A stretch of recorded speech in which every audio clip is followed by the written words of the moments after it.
back here on Extra Points. Noah Hiles joining us here in the second block. He's very busy, man, because it is trade deadline season, and he's reporting to us live from inside Oracle Field, where the Pirates and Giants are playing this afternoon.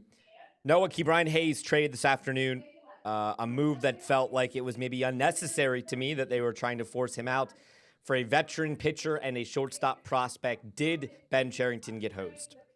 No, I don't think so. I think this is a player the Pirates have been looking to get rid of for a couple of seasons now.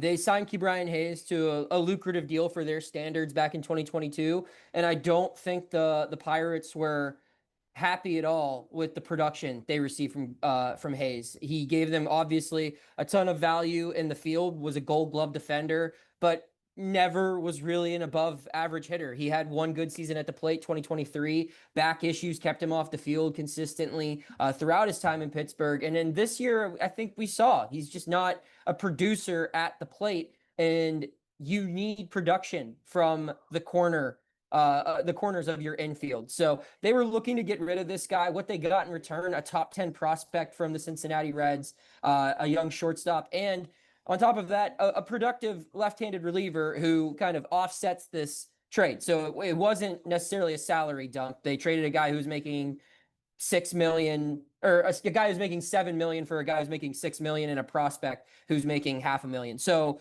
it's not really a big difference financially. It's just they wanted to open up that third base spot heading into the offseason to try to find a better option there, a guy who can give you more production from that spot in the lineup. On the short term, who plays third base then here today? I've been told by a source that Jared Triolo is going to be recalled from AAA.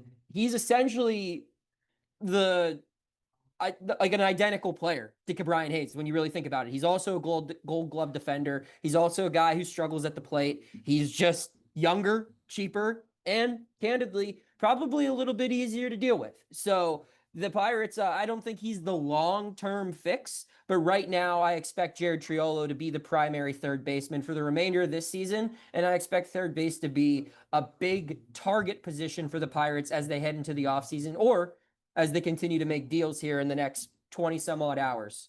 In that trade, the Pirates acquired Taylor Rogers, a left-handed pitcher from the Cincinnati Reds, who's been very productive this season.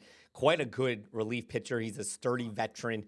And then Sammy Stafura, who is the ninth-ranked prospect in the Reds organization, currently in Single A. So it's going to be a hot minute until he sees any action in the big leagues. I think the big surprise, for me and from a lot of fans probably, is that this is the first move. You know, you think more about Bednar, especially in the news this week that we heard about the Guardians closer in Class A.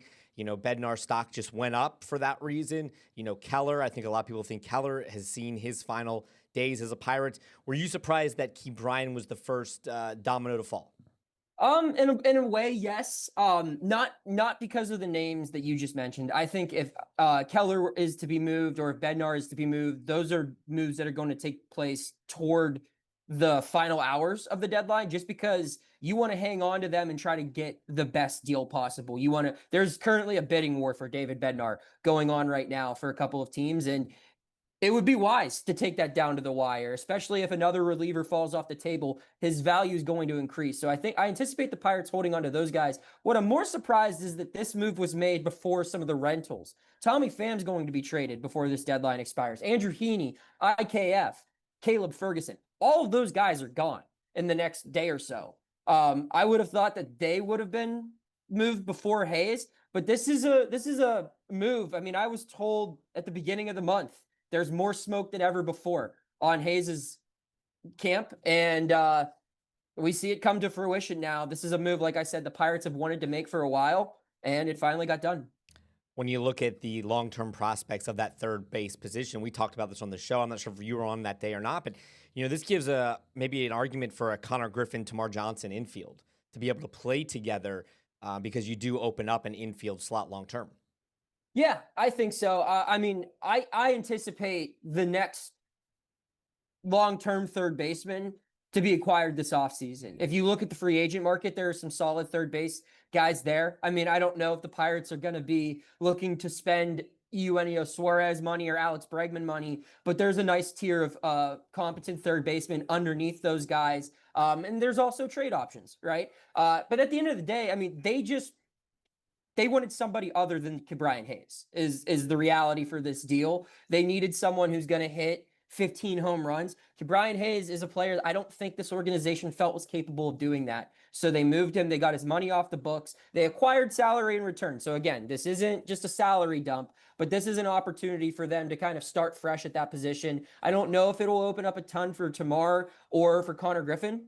But I think that those guys paired with what what could be coming at third will make the team better moving forward. You mentioned the struggles at the plate for Brian Hayes. You go back to 2023, the only season he was actually super productive, hit 15 home runs, drove in 61 RBI, and he hasn't been terrible at the plate. He just hasn't been the productive player they hoped when they gave him that extension. Yeah, and you look around their infield. I mean, Gonzalez is a productive hitter. He's I love not a Nick 20 Gonzalez. Yeah, but he's not a 20 home run guy right now. Spencer Horwitz, not a 20 home run guy right now. Connor Griffin, their shortstop of the future. Tamar Johnson, somewhere in the infield in the future. Those guys might be 20 home run bats, but right now, you need something else. You need a little bit more slugging in that infield, especially because you're not getting it from the right side. Theoretically, you're going to get it from Griffin and maybe Johnson in the next 1 or 2 seasons.